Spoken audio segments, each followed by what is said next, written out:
If your content doesn't connect with viewers, they're not going to subscribe, they're not going to engage in any way, and worse, they're not going to return to watch more.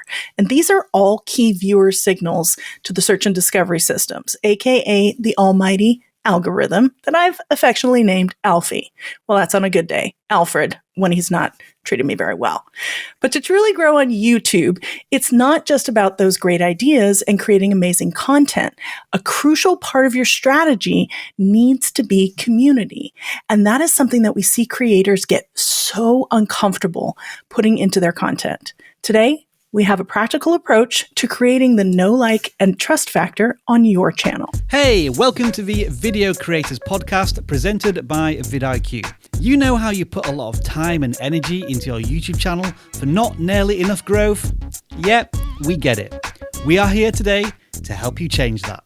Hello, creators. How are you guys? It's great to see you again for another Video Creators Podcast episode like we do here every Monday just for you.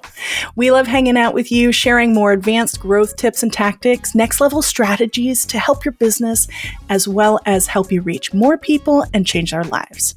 I'm hanging out today with Sam, one of our YouTube strategists here on the team. How you doing, Sam? Howdy, howdy. You doing pretty good. How are you doing? I see a double howdy this time. I know. It's a double howdy kind of day. I got to ask, though, double howdy kind of day. Is today an Alfie day or an Alfred day for you? You know, today's an Alfie day. Okay. Yeah, I'm doing pretty good with the algorithm today. Playing well with the algorithm today. Okay, I like it. Yeah, there are a lot of days where he is known as Alfred in my office, though. I know those days very well.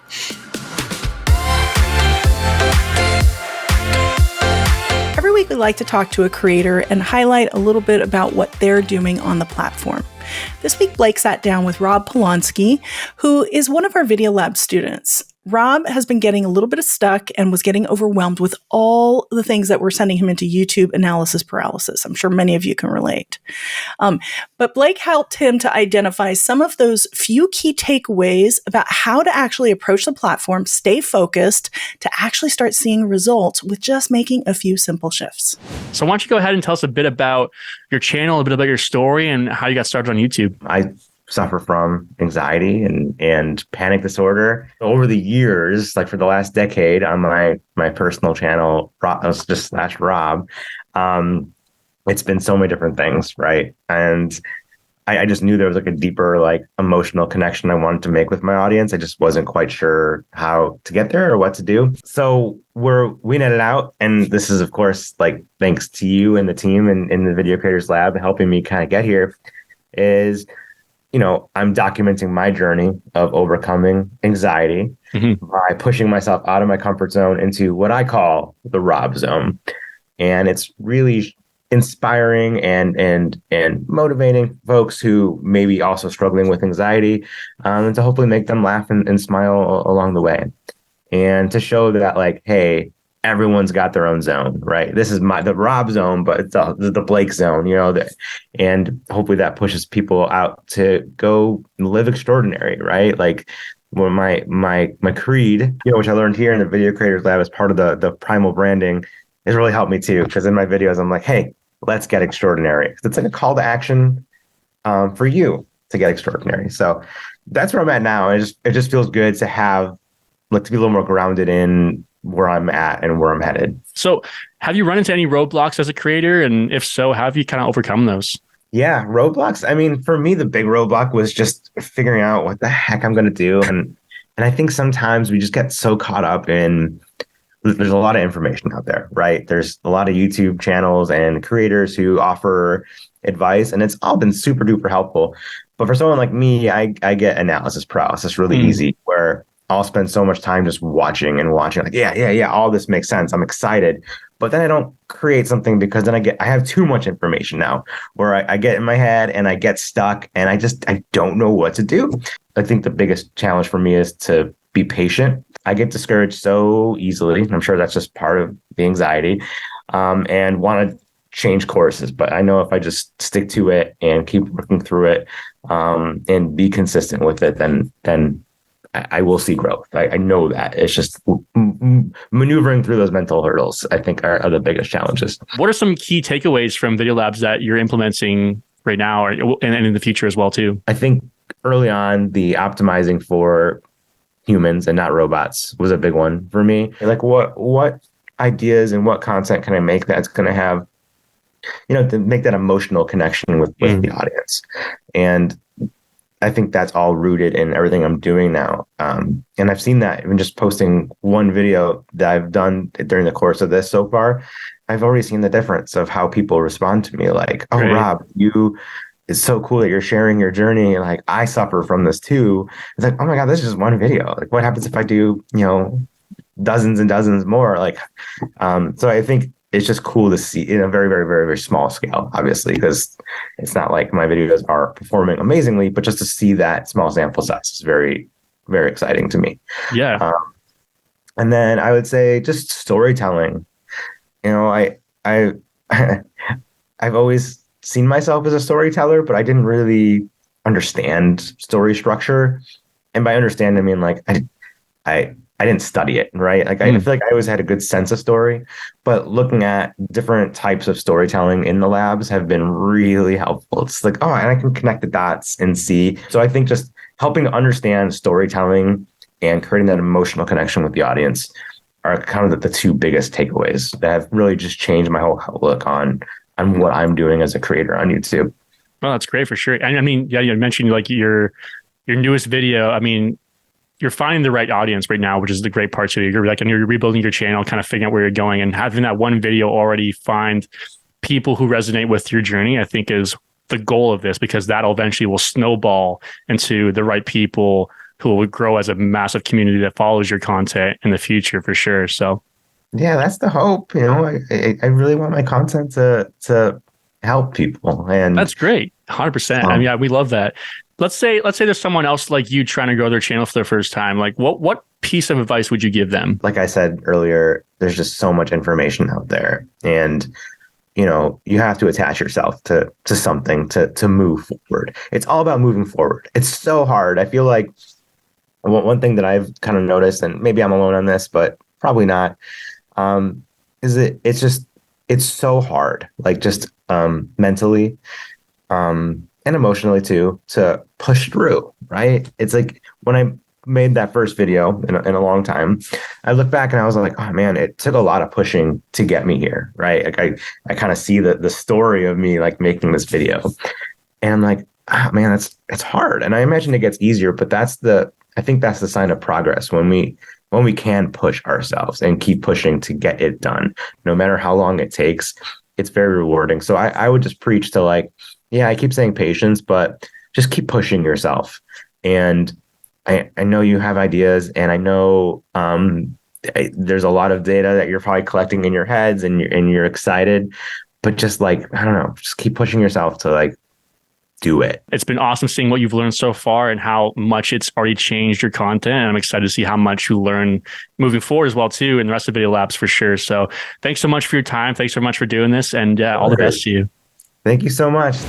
I don't know about you, but YouTube can really be overwhelming, and being able to establish that emotional connection with your audience early on, that can really have a massive impact, not just on creating an engaging community, but also growth on your channel.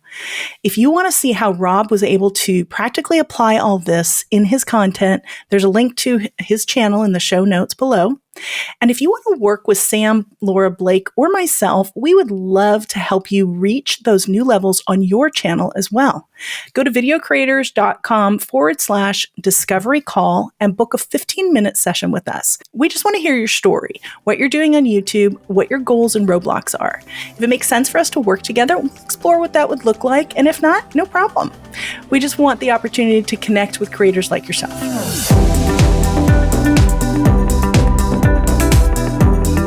So Sam, today I know that we wanted to explore really connecting with an audience. A lot of times when I talk to creators, and I don't know if you have the same experience, there's this absolute fear of all things community content. Yeah. Right? There's probably a lot of reasons for it. It seems like the biggest hesitation, at least that I see, I don't know about you, but I think there's something about if you are to stray away from whatever type of content you usually make, if it's, like how-to sorts of things or, really anything like that, if you were to make a different type of video that's kind of more centered around you, I think it feels a lot more vulnerable. But I think there's also fear that it's going to ruin the channel. Like if you put something different out there that it's, the views are going to just plummet from there and you can't kind of jump off the hamster wheel, I guess. Do you run into that very often? I do. And I think I was that creator years ago myself because, I had an art channel. My channel was all about the tutorial. Initially years back, it was all about looking at your hands. It wasn't even looking at my face. It was uncomfortable just to even get in front of the camera. And I don't know if maybe some of our audience can relate to that. And kind of moving through that, by getting your reps in, was really helpful. And the tough part is though, you want to have an engaging community, right? But how do you do that when you're just doing like how-to content or, just doing informational type things? That can be a challenge, right? Oh yeah, absolutely. Yeah. And I think, honestly, I feel like a lot of the tools that are kind of at our fingertips as a creator are either just kind of underutilized and almost kind of forgotten about a little bit. We have things like the community tab that it's there and it's a part of the channel. And for whatever reason, I think it's kind of seen as like, oh, okay, whatever. Like I have this thing here, but it's not really going to help me grow, or it's not really going to do very much. Where, I think, in all reality, there's actually a lot of opportunity to do exactly this, to tangibly and pretty easily connect with your audience even further.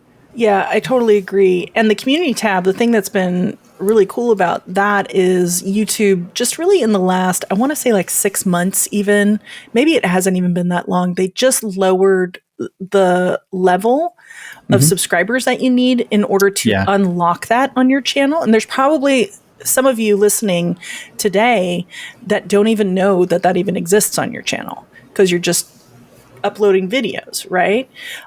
But like you said, there are a lot of things that are very underutilized. But one of the things that I really kind of want to just bring to light here is if you aren't really connecting with your audience in an engaging way by creating community content in some way, you're never really going to have the growth and impact that you could potentially have, not just in your business, on YouTube, but potentially even in the world, so that's really what's at stake here. So, let's talk about that. Let's start with the community tab. And we want to make this totally practical for you all today. It's important that, a lot of times we talk about things that are theoretical or just, how it all works. But today we don't want to just do that. We want to give you almost like a checklist of things to do so that you can actually today implement these things right away. Sound good? Yeah, I like this. This is like a charge or like a call to action. I like this. I know. I love it. Tim's not here. Tim's not here. We didn't even talk about that. I know. He deserted us today. Yeah, so by the way, Sam and I are taking over. Yes. Sam and I are taking over. We're treating everybody who's listening just as if you are our clients today. How's that? Yeah, I like it. So what do you see the biggest mistake that creators make with the community tab, Sam? It's interesting. I kind of just had this thought while we were talking about that is pretty much, not every creator, but a lot of creators have Instagram and Facebook and do a lot of community stuff on these other social platforms. And we basically have access to that on YouTube, on our channel page and in our community tab.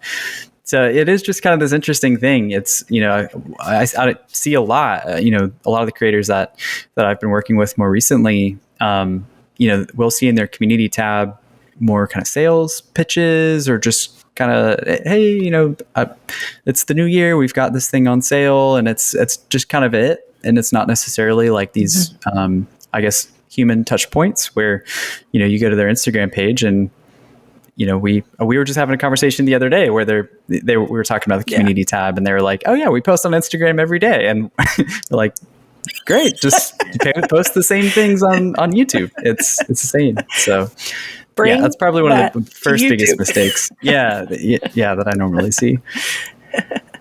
Yeah. And then I think, along those lines, to piggyback on what you're saying too, I notice a lot of creators, they make everything about, it's all about you, right? Here's a video that I want you to watch. Like you said, here's something I have for you to buy. So Right. go off the Right. platform there. Here it becomes more about the creator, the I, and the business and things like that. You're kind of missing the point that it's a community tab. So the purpose of that is really more about engagement. And you're so right. Everybody does this on Instagram, Facebook. It's not just about you. It's also about engaging with other people and having conversations. But people don't treat it like that on YouTube. Yeah, it's really fascinating. I think too, more recently, I know it's a pretty new thing, but we're able to look at our posts analytics in the YouTube Studio now. So you can go in and look. Yeah. And you can see impressions, you can see likes, you can see how many subscribers you gain from some of these things. So it's pretty interesting just to even take a look. There, I was looking for somebody a couple weeks ago at their posts, and they didn't have that many to look at. But out of the most recent 5 posts, maybe it was probably about a 6-month or a year span that we were looking at. 4 of the 5 posts were sales posts, and then they had one post that was just kind of like I think it was a Christmas, hey, Merry Christmas, hope you guys are doing well. It was more of kind of an open-ended question too, like really kind of just asking the audience this question. And it was really interesting to look at the data and see the number of likes and the number of even gain some subscribers compared to all of the others with that one post that was more community focused. So yeah, really interesting. Yeah, I love that insight. And you're right, those metrics. And in case you missed that, Sam said you gained subscribers, because if you didn't know, YouTube actually surfaces posts on the homepage. Mm-hmm. So people have an opportunity that are subscribed and non-subscribed to actually see that. So it almost acts as another piece, even though it's a community piece of content, but it can, become a little discoverable being there, because YouTube is looking, if it finds that, person who likes that certain type of content, it's going to put that in front of them. So I love that we have that opportunity, and now we have the metrics to even show it. And I love metrics. I know. maybe next time Tim's out of town, we'll do a analytics podcast. We should do an analytics deep dive. Absolutely. That would actually be fun. That would be fun. Yeah. Okay, I hope we either lost half the audience or got them really excited. I know. One of the things that you said about asking open-ended questions is really key here, because remember, this is about creating engagement. And the best way to do that, rather than just telling them what it is that you're doing, ask them maybe, what do you think? Or what do you do? What's your thing that you like to do? Just get them talking. People love to talk about themselves, quite honestly. So it's the perfect place to do that. And something to consider is when they're engaging on coming to your content, coming to your channel on days maybe in between posts, in between your posting videos, there's a good chance that they may just watch more that day. And there's that algorithmic signal that, Alfie's looking for. Yeah, this is going to become a thing. I can see it already. Yeah, I like it. So let's talk about some of the tools that we have for the community tab, because I want to make this practical. There are a couple ways that you can actually put out your content. There are polls, and there's 2 ways of doing polls. In the last year, they used to always just be a text poll, but YouTube now has given us visual polls. And it's been really fascinating to see YouTube roll out all the different changes to the community tab over the past year, because there have been quite a few significant changes. The visual poll means that instead of having, say, 4 different lines of, what's your favorite way of putting out content on YouTube? Maybe you have something that's more a picture that people relate to vlog, or maybe one is more of a how-to tutorial, right? So how would you give those different visuals? I don't know if those were good examples. or not? I'm Sam? following you. Yeah. Okay. Yeah. So you can do a visual poll or you can do a text poll, but don't just leave it at that. In the little bit of text that you can accompany that, ask an open-ended question, because people have an opportunity to actually also leave a comment. But you have to ask for that at the same time. Right. Yeah. Yeah. There's so much power in that. And it's very interesting. Like, we're nerds with this stuff. And so a lot of times when we're watching YouTube kind of in our own, when we're off the clock and we're just watching it for fun, I know we've had conversations about this before where we'll really still kind of be in that brain of like, why did I click on this? Or like, what am I feeling here when I engage with this thing? And so I've been doing that a lot more recently with exactly what you were saying. When you can see these community posts on your homepage, they're being surfaced to me. And the times that I engage, I really ask myself, like, what am I noticing here? Why am I engaging with this? And a lot of times it is because it is this compelling, engaging question that is open-ended.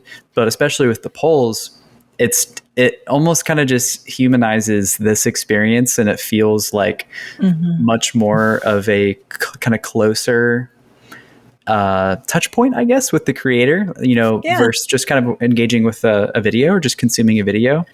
If it's a post where you're kind of voting on something, like there's a soccer YouTube channel I watch all the time. I'm a big Chelsea fan, for any Premier League soccer people watching or listening right now. But there's a creator who talks all about kind of like the news and stuff with the players and what's going on. And so he does polls all the time, just kind of engaging with his audience and just asking, like, what do you think about this crazy thing that just happened with this player? Or he'll do a poll that's like, this guy just got injured. What do you think is going to happen this weekend during the game? Is this person going to play? Is this person going to play? And I always find myself, even if I don't even leave a response, I'm always going in just to see what other people are saying. And it feels kind of much more like this community, like I'm almost engaging with the other viewers and the creator kind of thing. So yeah, there's a lot of power in it. Yeah. It's really interesting. There really is. And I too, just like you, I actually read other people's comments. And that is something that YouTube changed. I don't want to say like a little bit more than a year ago, where people could comment on other people's comments. You didn't used to be able to. They have made that change. Another great way to actually engage people on the community tab is actually with a text post. However, I'm going to just put it out here. Always, always, always have a visual with it. Add an image, because even if you have a long text, this is a visual platform. And that's just the bottom line. And the one thing that I've noticed, and I don't know if you have too, Sam, but when we're looking at our clients' back end, posts that have images far outperform just text posts. So definitely include images. And for me personally, if I see just a bunch of text, I don't know about you. Do you stop and read it? I don't. Never. Yeah. I don't either. Yeah, it's interesting. I mean, this week, we were working with somebody who had kind of the opposite. It was just a photo, but no text. And so I wouldn't say that it's good to do that either. I would say if you're going to have a photo, definitely have some sort of question or, some sort of engaging something to include with that. But even with that, I would almost say I would rather have a photo and no text than just text and no photo. But it was fascinating, because I believe, even this is just interesting to me, that client actually gained a subscriber. He did. Yeah. Just he by had actually adding a bunch of likes on it. He got a subscriber. Yeah. Just from the photo. Just by adding it. It's a visual platform. It's a visual platform. And when it comes to images, something else this was also a change that has been put in place on the community tab, is you can have actually up to 5 images there. So it's not really, I feel like it's similar to Instagram, our community tab, a little bit more now than it used to be on YouTube. And just recently, this is a very, very recent addition. You can only do this on mobile. Okay. And I don't know, do you have an Android or an iPhone, Sam? What do you think? Oh, that's right. You're the total Mac family. That's The right. Mac I forgot. crowd. I forgot. I've got an Well, iPhone. I know that on Android you can do this. I don't know. Sometimes they release things on Android first. Just saying. Over Shots fired. iOS. Yeah. But one of the things that you can do, and I'm just recently back from Jamaica from vacation. Very nice. Very excited. Yeah, very nice. So I was playing around with this earlier, and if you're on YouTube, you can probably see it. I have a picture that was my view, and I was able to put text on my actual photo. You can actually also add stickers and filters now, which you didn't used to be able to do. That's a very recent addition. So you can kind of, have a little bit more fun on your community tab with it and kind of engage people in that way that people respond to. Another thing that you can do is you can actually add GIFs also to your community tab. And people love to just chime in and respond. They love being engaged in that way. And then ultimately, you can, of course, add a video. But again, I want to caution you, just thinking, just me, if I'll post a video and get them to watch it, those don't perform very well. They really don't. So ask open-ended questions, make it about the viewer. And maybe if, maybe you have a deep library, go into your library and pull out an old video, something that's pertinent around a topic. That's an idea, something that you can use today, kind of going back into the vault a little bit. Like what were some of those? Do you remember on Facebook? I'm going way back here now. They used to have like these things that would circle around like on Tuesdays or Thursdays, randomly like, this isn't you like know what I'm the talking time. Is it Time Hop? It's not the Time Hop thing, is it? Where it's No. Are you talking Yeah, I about like don't think Throwback so. Thursday? That was the thing, Throwback Thursday. Throwback Thursday. Yeah. Yes, that's what I was thinking. So, and that's not something that you can also do on the community tab. You can kind of have, and we do this with a lot of clients, is we'll recommend, like doing on Thursdays, a Throwback Thursday or a Motivational Monday or Mindset Monday or whatever those things are that, you do ritualistically, right? Yeah. We're always going to tap into primal branding of some way. In some way. Surprise. those rituals, definitely. But this is also a really good opportunity because we're going to get into some content ideation, and we have some more ideas too for this, for the community tab. But when you create those community video pieces, things like your creation story, you can always kind of breathe new life into it later, 6 months later down the line, 9 months later down the line. If you create a lot of content, it kind of goes down into your library and pop it onto your community tab and then ask people about them and their story. Oh, yeah. There's absolutely. an idea. Yeah. Remember when the Draw My Life videos became a big thing? Yes. Yeah. I kind of wish that came back or something like that. That was a really cool time where everybody was putting out. For those of you who don't know, there was this trend that must have been like 5 years ago or so, maybe even a little bit longer. That was basically called Draw My Life, and it was across the board. Any type of creator would basically draw on a whiteboard, just draw, in like a Sharpie, their life, their kind of their origin story, and kind of what led them to where they're at today. And it was really trending, and it seemed like, I don't know about the channels you were watching, Ingrid, but I know for me, everybody from gaming channels to soccer channels to cooking and educational to vlog, like every type of channel, and those were just blowing up, getting millions and millions of views. It was such a trending thing. It was interesting. Yeah. So maybe that'll come back again. I don't know. And maybe if you have this type of thing on your channel, or, you're a business and you talk a little bit about yourself, but then you get back into like the educational stuff, this is a great way to just kind of, like I said, just resurface some of that stuff down the line. So what are some other ideas that you would have, Sam, for our audience, who's our client for the day? As far as just community engagement? Yeah, for the tab, like for the community tab. What are some other things to do? Yeah, I would say, would you say stories count under the community tab? Sure. You can tell your story, right? Yeah. Well, YouTube stories, I feel like, are a separate thing, but you can tell Yeah. your story in a text format, right? With some images. Yeah, absolutely. Yeah, I think, maybe even just to bring it back to that one soccer channel I was talking about, like kind of exactly what you said. If there is a way where you can kind of pull the curtain back and kind of let somebody into what you're doing in your life, but then turn it around and ask a question or something like that. Like, if we're going to run with that example of the, so-and-so got injured for the match this Saturday. If he were to just say, I think that this player is going to play instead, and then it was maybe a photo of him and that was it, not many people are probably going to engage with that because there wasn't any sort of question or anything kind of turned back to the audience. So really, I kind of think across the board with all of these, if it's going to be more of a poll sort of thing, if it's going to be a text question with a photo like we talked about, or a GIF or a video, anything that you can, link there and then kind of turn around a question to engage your audience, absolutely is going to see a lot of engagement. Yeah, I have one client that did something that was very creative here on the community tab. She has a cooking channel, but she is a former pharmacist.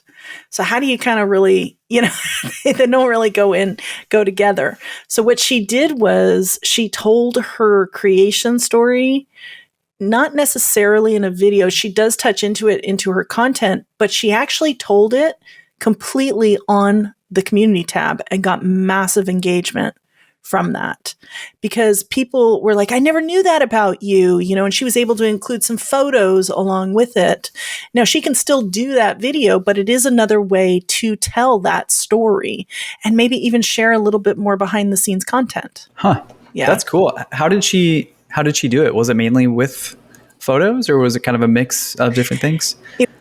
It was a mixture. It was photos and text and actually writing out the story as well. Wow. And kind of, sharing some of the things that she believed. And that's the thing is, and I've seen this over and over again with creators when they're afraid initially to get vulnerable in a video, sometimes starting on the community tab. It feels vulnerable and it feels kind of scary, but yet at the same time, it might not feel as scary as a video, and you might just be surprised at the response of your audience. I have always seen like big, like paragraph type comments on those type of posts. It's really rich comments. And what you end up doing is you really help me to connect with you as well. And now I feel like I'm vested in this channel because it's my community and I start talking about myself as well.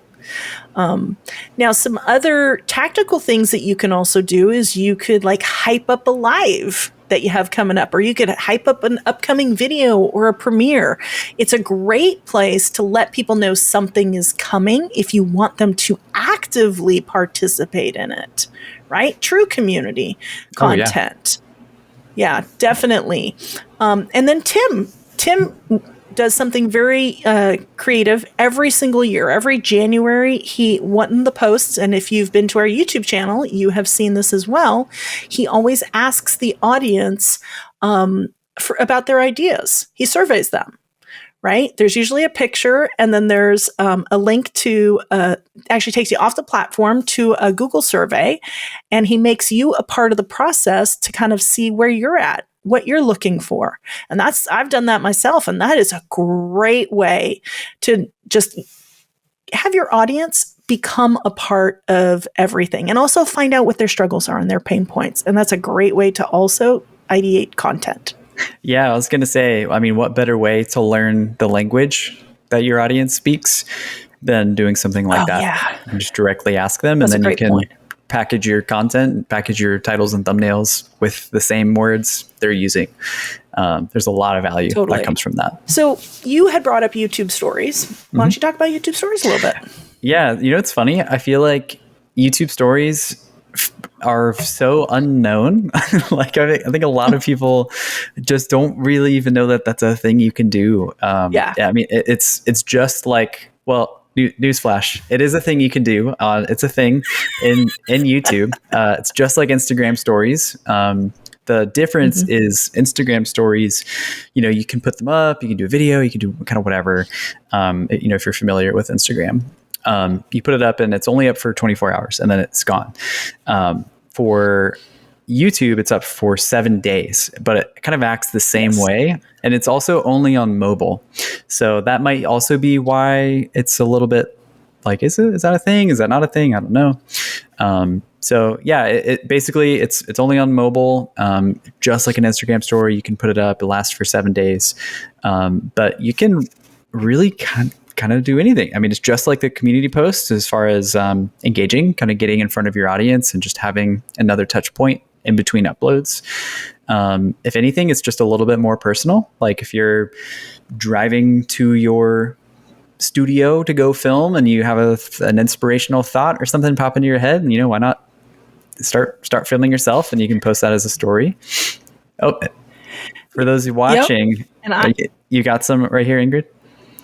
Yeah, Yep, well, because, and that's another thing too, is it's surfaced on the homepage on your cell phone. So just like you have the short shelf and you have one for posts, you've got stories as well. And the way that your favorite creators have an active news story that you have not seen, just kind of like Instagram, they put that ring, they have a red, of course, YouTube has to be red. So it has a red ring around the channel icon, which you'll see. And that's how I know that there's a new story. Yeah. So they're interesting. I watch them all the time. Yeah. I actually haven't until recently. I'd say I even did the same with shorts until a few months ago. Never really engaged with them very much, but for the pursuit of knowledge and just continuing to learn more and more about YouTube, just started engaging with those. And yeah, they're great. It's kind of just a nice, easy, light lift too in between uploads, kind of depending on your publishing schedule. Maybe you upload once a week, once a month, maybe you do more often than that. But, instead of having to wait, instead of your audience needing to wait a full week or a full month or however long to see you again, you can kind of just stay on top of mind and be engaging with them. And especially if you're kind of asking these intentional questions and things like that too, now all of a sudden you're just constantly in front of your viewers, and it really kind of feels more like a community sort of thing at that point. Yeah. And the one thing that I've noticed that works really, really well is keeping things super, super conversational. Just like you would say on Instagram. And I don't even know if you said this, but to actually the YouTube, it's a little clunky to create stories in YouTube. So I would recommend doing it over in Instagram. Yeah, obviously keeping it under a minute because they limit it now, the downloadable part in Instagram. If you go over a minute, they don't break it up into the 15 seconds, but download those and upload them into YouTube. So it's a great way to cross use content, making content, not necessarily just for one platform, but utilize it in multiple ways, which is really cool. A lot of my clients use it, and like Sam said, it's a great way to just get people back to the channel, keeping you top of mind, which is really also growing the know, like, and trust factor, because so much of this is really more of a conversational thing. You're not creating a video, right? This is about life. Maybe you can work on showing some behind the scenes stuff.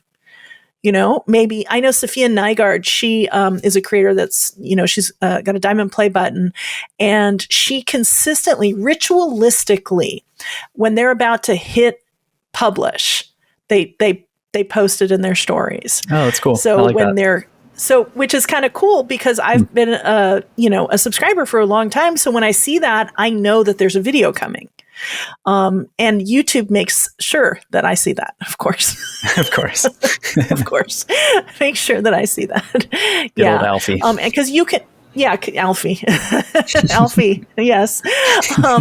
And what you can also do is you can link a video in your stories, but you can only do one throughout the week.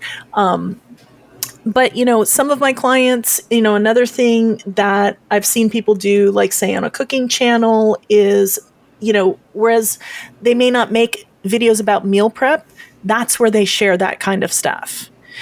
because they save their video content for other types of content that they produce, but yet that's still something that's valuable and relatable to the audience. So that's a little bit more personal. And, I have one client that shares what she eats every day on there, which is kind of cool because as an audience member, it makes me kind of feel like I'm connected to you and a part of your family a little bit. Yeah, I've seen lots of different niches use this in lots of different ways, everybody from Mr. Beast all the way down. So if you have 10,000 subscribers, that's the thing though. You need to have 10,000 subscribers. Then this is something that is available to you. And I definitely encourage you to check it out. So what do we have left, Sam? Well, I think we've talked about everything except for videos. Yes, that's true. Yep. So the goal with a video, with any type of community content, is to grow the know, like, and trust factor. And we're not just talking about a lot of time. I feel like this is the thing. A lot of clients will be like, well, that's like my lives and my podcasts, right? Is that what we're talking about here, Sam? Is it? Not necessarily. Can be. I think can be, but I wouldn't have it be the only thing. Yeah. I think there's a difference between community content and content that only your community engages with. I think you can get stuck in a hamster wheel of serving the same videos to the same people over and over. And maybe it is like a podcast or a recurring thing where you're not engaging with your audience, but you've grown the know, like, and trust factor somehow where they're just going to show up because they like you at this point. Then I think there is true community content that is where we're incorporating the primal branding and asking the open-ended questions and really like effectively growing the know, like, and trust factor and speaking to this directly to this person. If it's a live stream, we have like a Q&A or something like that where we're gathering questions and there is some back and forth here and it's not so much just a one-way street. So that's what I think of when I think of a community video. It's really actively going to be growing that know, like, and trust factor that way. Yeah. So what would some examples be to put a practical spin on this? And I know we're going to talk about this a little bit more in depth in our power tip later on, a little preview there, have some practical ideas for you. But, what are some of the major differences, I think, or maybe key things to remember when crafting community versus, say, a discoverable video? Yeah, I think, I like to think of a community video as maybe being a little bit less polished and a little bit of a pull behind the curtain. Yeah. It's not to say make a bad video, for a community video, but it maybe just feels a little bit more personal. I had a conversation today actually with a client who they're working on a community video right now because they didn't really have many on their channel up until this point. And it's more of a, it's kind of like the topic was going to be like hard truths that men need to face to take steps forward in their life and improve their life. So very much like a pretty personal topic for men to kind of face these things and take, find improvement, to thrive. And every point that he's touching on, he is going to include little bits of his backstory of either, crossroads back in his life where he found himself facing these truths. So it's not just let me talk at you and give you this information. It's let me invite you into my life and show you what I've learned and peel back the layer a little bit where now the viewer's getting to know you a bit more in a very real sense while he's still giving you value that's going to help you. And then he's planning to give a call to action that's going to be to engage. What are some of the hard truths you're finding that I didn't include in this video? What's going on with you right now that you're learning? Some sort of open-ended question where it's also opening up that two-way street of communication. So that's maybe more practically what I would think of with a community video. Yeah, I love that. And I think really the key here is you're not crafting this for non-subscribers, right? You're crafting Right. this for subscribers. So like you said, and I love how you put that, how it doesn't necessarily have to be as polished. And I always find that community content is a little bit more of a lighter lift. It's definitely a lighter lift when it comes to the edit. I will say that. They're definitely easier to edit. But what do you think is like a mistake that you see creators make with community content? I think, well, the first that comes to mind is probably just still intending for it to be discoverable. Maybe adding too many call to actions and just kind of confusing the intent of the video. I think there's almost this fear that's like, well, if I don't call them to the playlist, or if I don't give them something to go do next, in addition to the comment, like it's going to not get as many views. And then it's kind of always this conversation of, it's probably not going to get as many views, but that's okay. Ideally, if we're kind of zooming out and looking at your publishing strategy, you're going to have some discoverable vehicles over here that's their whole job, to go out and get the views and reach the new viewer and go engage people who don't know who you are yet. And so as long as you have kind of these over on the side, you're totally great to make some videos over here, so that as you get all of these new people coming into the channel, they've got something a little bit more personal that they can watch next, and you're not sending them to another video. You're not trying to do too much with it. It's totally okay if it's, it's more slow, maybe slow pace, maybe less polished. They can leave a comment and engage with you there. It doesn't get as many views potentially, but it's just a good, clear opportunity to engage with them. I liked how you put that. You said it's the discoverable video's job to do that. So the job of a community video is really the engagement. Right. And I feel like one of the mistakes that I see creators make with this is asking for the call to action too early in the content. So they may have an 11-minute community video, but at minute 2, they're asking for a comment at that time. And while that's not, and this is going to sound a little weird, while it's not necessarily wrong if it makes sense at the time, maybe having a plan so that's a little bit further in would be a little bit more tactical, a little bit more strategic, even with that. Because when you're asking somebody to take an action, ideally they're kind of leaving the video and going to make that comment, and you run the risk of them disconnecting from what's going on and leaving the video. So, just think about when you're doing that. Now, and what I don't want you to hear is that only do the call to action at the end. I don't want you to hear that, because in a community video, do it where it makes sense in the conversation, right? So that being said, do you feel, even though we're saying always like only have one call to action, if they're spaced far enough apart, do you feel like you can ask for that a couple times in a community video? Yeah, absolutely. Yeah, I think it's okay. I think, really just considering the intent behind it, if it's going to be engagement, how do we do that well? And I think to piggyback on what you were saying, I think the quality of the call to action too is important. I see sometimes, you'll see some creators where it's maybe a longer video, you get towards the end and it's, all right, if you made it this far into the video, comment purple, and it's just something random like that. And it's, throw a heart. Yeah. Or like comment some crazy word. And I'm always curious when I see that, and I go down and look in the comments, and most of the time I don't see that at all. Nobody has commented purple. Maybe one or two people have. True.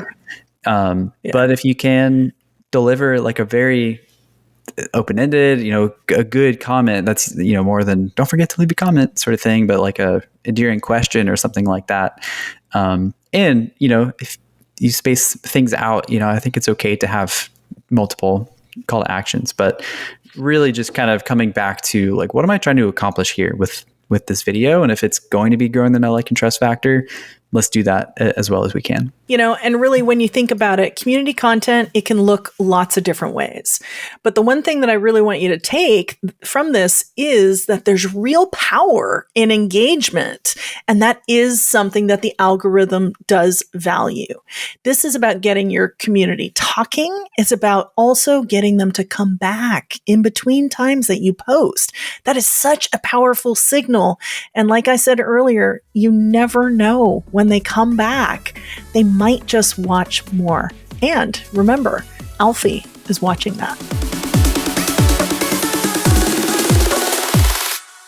We always love to leave you with a power tip here in every single episode. And today we thought it'd be a super, super practical one, giving you actual formulas for community video titles, because we know that this is such a struggle for so many of you.